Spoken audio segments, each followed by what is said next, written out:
There's no way around it. I'm old. When my family first got a computer, it was an ancient PC with a monochrome screen that could barely play any games at all. Yet I would try and play anything I could get my hands on. From weird RPGs where your character was an ASCII symbol and the dungeons and monsters were, well, they were more ASCII symbols, to rip-offs of classic arcade games like Breakout and Pong. What I really wanted to play was driving games. Over time, our family PC got better and there were more options available to me. Ford Simulator, Hard Driving, Power Drive, first Microprose F1 game, and various Mario Kart knockoffs, along with the peerless Micro Machines. When Screamer, the PC attempt at a Ridge Racer clone, was released, my head nearly fell off because of how photorealistic the graphics seemed. Looking at it again now, not so much. I can just about make out a 911 in all those pixels. Slowly, my itch was getting scratched, but there was still a longing for all the console racing games I didn't get the chance to play. Friends graduated from Amigas and Atari STs to Mega Drives and Super Nintendos, and along the way they had the chance to pick up a joypad and dive into Chase HQ, Skid Marks, F-Zero, and the Nigel Mansell, Michael Andretti and Ayrton Senna racing games, and even hop onto two wheels in Road Rash and Super Hang-On. The only problem was, none of my friends were much into racing games, so I didn't get to play any of them. And for some reason, one game really stuck out as a holy grail to me, and that game was Super Off-Road, a sport I knew nothing about on a system I couldn't play, and I wanted it. Big bright graphics, chunky trucks and mad off-road courses wrapped up in 4-player action. It wasn't until a few years ago that I finally got to play an actual Super Off-Road arcade cabinet, and it was everything I hoped it would be. Super easy to pick up and frantic, but with enough depth to encourage repeated plays to get smoother and faster with each lap. Super Off-Road, usually known as Ivan Stewart's Super Off-Road as an official tie-in with the American truck racing icon, was released in '91 and created by solo developer John Morgan, who had previously tried his hand at top-down racing in the form of 1987's Redline Racer. After landing in the arcades at the very end of the 80s, this title was converted to pretty much every console and home computer on the market. Annoyingly, whilst researching this, I discovered that it was also ported to the PC, so I've been missing out for absolutely no reason. I'm currently working as a solo developer on my long-term indie rally sim project. As I don't have a lot of experience in shipping finished titles, I have been tackling much smaller recreations of some of my favourite games to try and learn more about game mechanics, development, and what it takes to produce a final, polished title. Previously, I recreated some of the license tests from the Gran Turismo series, and I really enjoyed the whole process. Plus, I learned a huge amount of things to take forward to my project. However, I was using the stock driving physics that come with the Unreal Engine, and there were no AI or opponent cars. I wanted to learn how to create some more arcadey physics from scratch, and tackle the tricky topic of having some computer-controlled vehicles to race against. So I knew that the next game I was going to recreate would be Super Off-Road. I was finally going to get to play it on my own PC. Let's do this.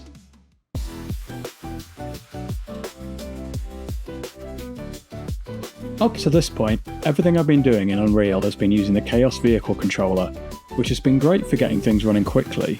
But I'm really struggling to get it to give me decent sliding and drifting physics, and I wanted something more arcade for this project. I was going to have to work this out from scratch. I started with taking a box and adding simple physics to it, making it jump in the air when I press the spacebar. It's probably not going to win me Game of the Year, but it was a start. Then I added in torque forces to turn, and I had a basic drivable box, which was way more fun than it should be. Next up, I created some suspension using 4 line traces to suspend the box above the air and then damp the impact. The line traces work out how far the box is away from the floor and apply an upward force until the box is suspended the correct distance away. This means it can adapt to the ground underneath and tackle jumps. Some visual wheels were added, but they have no effect on physics. I already had the kind of handling I was aiming for, and with the chase camera it felt like a lot of fun, but for Super Off-Road I was going to need to use a static one.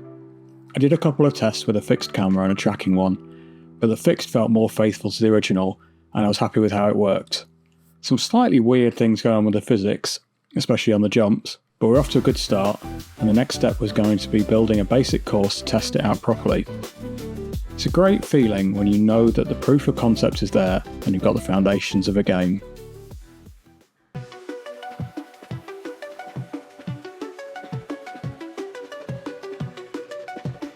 Using the built-in modelling tools, I mocked up a simple level. I hadn't used the modelling editor in Unreal before, and it's really intuitive and powerful. It took me literally seconds to put something together, and it was perfect for testing out the functionality of the game. Once the track was built, the next step was to start putting in the logic for controlling the race and tracking the player car. I put a simple collision box for the start-finish line, which would trigger every time the vehicle passed through it. Next, I needed a spline to show the direction and length of the track. Using this, I could calculate how far along the course the truck was. I would need this to be able to accurately keep track of the positions of each racer in the game, and it would be useful for the AI that I was putting off tackling. Using this, I could calculate how far along the course the truck was. I would need this to be able to accurately keep track of the positions of each racer in the game, and it would be useful for the AI that I was putting off tackling. Even though I wouldn't need them, I found a tutorial on making boost pads and wanted to learn some new tricks, such as making the animated material, so I added them into my level. In Super Off-Road, the trucks have a nitro feature, so I'll be able to use the boost mechanics to trigger that. I finished up by making some simple boxes and setting them up as invisible to act as boundaries to the track and to stop vehicles ending up where they shouldn't be. Definitely getting somewhere now.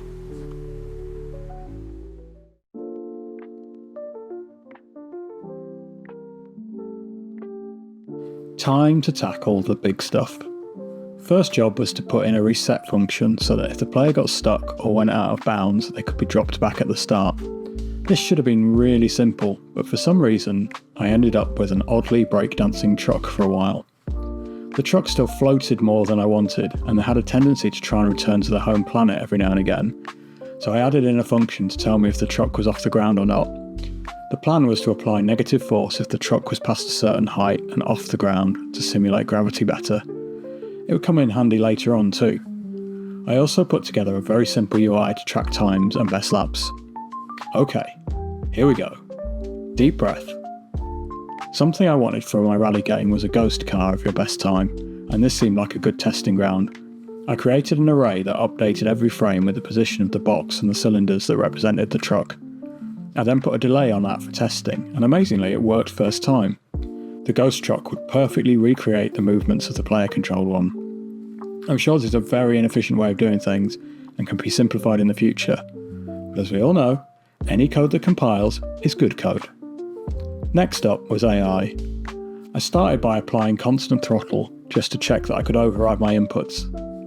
Then I had the truck detect how far away from the spline I had made earlier it was, and adjust the steering as a result. And that was it. It worked. Now, it's not even fair to call this AI. It literally follows a path at a constant speed, but it was surprisingly convincing. Even better than that, it worked with multiple trucks on the track at the same time. They are idiots. No idea where the other trucks are, and they couldn't handle a figure-of-8 course at all, but it worked. With a bit of tweaking of the spline, I had them lapping around the course. I'd expected this to take me the bulk of the project time, but I managed to get the Ghost and the AI cars working in an afternoon. Amazing.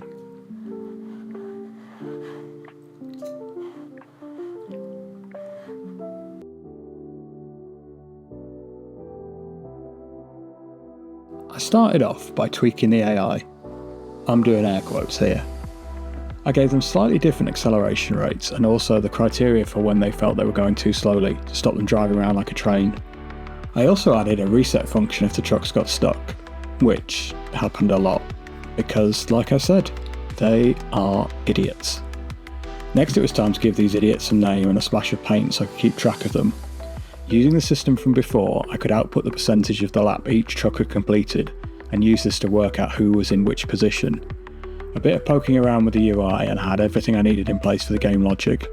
Then on to the bit I enjoy, replacing all my horrible placeholder assets with slightly less horrible 3D ones. Using an old truck model which you can find for free on my itch, link in bio. Everything immediately looked so much more fun with actual vehicles on track.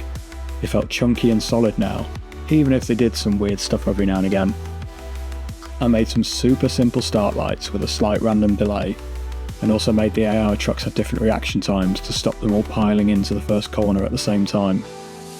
Today's new thing was learning how to do basic particle systems, which I tested out on the start lights. I plan to use these on the trucks later. I couldn't look at my terrible grey box track any longer, So I found a way of exporting the placeholder meshes from Unreal into Blender, and then started rebuilding the track properly. Very much my happy place. I still wanted everything to have a pretty low poly feel, so it didn't take long to build something passable as the track and the arena.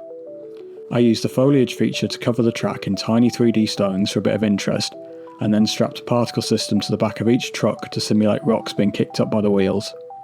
Well, I tested it out using my firework one first, which looked cool, and I plan to use that for the nitro later on. Using the logic I'd previously coded, I could turn the system on and off depending on if the truck wheel was actually touching the ground.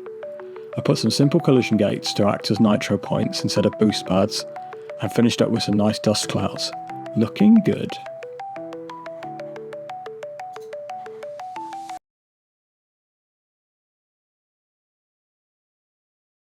Final day, and it's time to put a bit of polish on everything. At this point, I knew I wanted to make this a longer term project. It was so much fun to play as a game and create content for that I now know I want to expand this into something bigger. I'm going to create some new tracks so there's a form of career mode, introduce the upgrade system from the original game, and start writing some proper AI code that can pick different lines, adjust its speed depending on the sharpness of the corner, and actually avoid other trucks. I've got a long list of jobs to get through, so there's definitely going to be a part 2 of this video. I finished up my time on this stage creating final versions of the props, playing around with some camera options, and set the trucks to run 4-lap races with controlled random nitro usage, and I'm going to call it done there for part 1. So what have I learned from my main game project? Firstly, getting the ghost car to work will be invaluable, as this now means I can add a replay feature into my game as well. I genuinely thought that would be a huge thing to tackle, and the solution proved to be pretty straightforward, so I'm excited about that. Likewise, the AI. What's in my game now is supremely basic, but I can see how I'm going to iterate and improve it.